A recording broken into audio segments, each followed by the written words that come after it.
BBC4's A Night of Numbers begins now with a short film exploring the Ethiopian system of multiplication, a bizarre system that ignores some numbers and dismisses others as unlucky.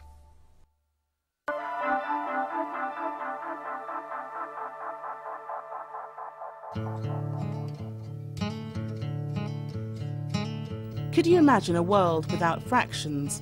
A world where you could throw away your times tables? Well, there has been such a world here in Ethiopia, where for thousands of years merchants used a strange yet very sophisticated system of multiplication to calculate the price of goods at markets throughout the Horn of Africa and the Middle East.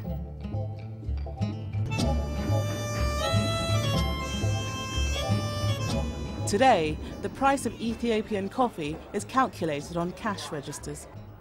But where we in the West rely on modern technology, thousands of years ago, traders made their calculations with pebbles. All they needed to know is how to halve a number and how to double it. To Western eyes, the Ethiopian system is so strange that it seems more like a magic trick. To multiply 11 by 15, put the numbers into 2 columns. Keep halving the number on the left, ignoring all fractions. 11 becomes 5, becomes 2, until you reach 1. In the other column, you double. 15 becomes 30, becomes 60, becomes 120. Whenever an even number appears in the halving column, ignore the row. Group the remaining beans in the doubling column together and count. You get 165, the perfect answer. It seems unbelievable that a system can ignore fractions, even throw away parts of the calculation and still come up with the right answer. But it works every time. Take another example. When we multiply 31 by 25 using long multiplication, we multiply 31 first by 5 and then by 20 and add the results together.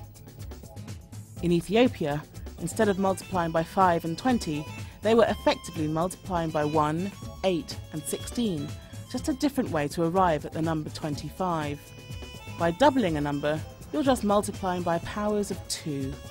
In our right-hand column, the number 31 has been multiplied by 1, then 2, then 4, then 8, and finally 16. But all that we need are the numbers that make up 25, that is the 1, the 8 and the 16. And here's the clever bit. By crossing out the even numbers on the left, you're always left with the correct powers of 2 on the right. In this case, the 2 and the 4 disappear, leaving 1, 8 and 16. By breaking the multiplication into powers of 2, the calculation has been converted into base 2 arithmetic. Once the sum has been broken down, all that remains is a simple addition. It's a system that seems completely foreign to Western eyes, but in fact we use it thousands of times a day because it's this system that powers today's computers. So there are 3 ways in which this is written. Secondly, it's breaking multiplication down into a series of addition. And thirdly, it's breaking everything down into very simple steps. Making calculations as simple as possible was all the inventors of the Ethiopian method wanted to do. The solution they came up with is central to the way we live today.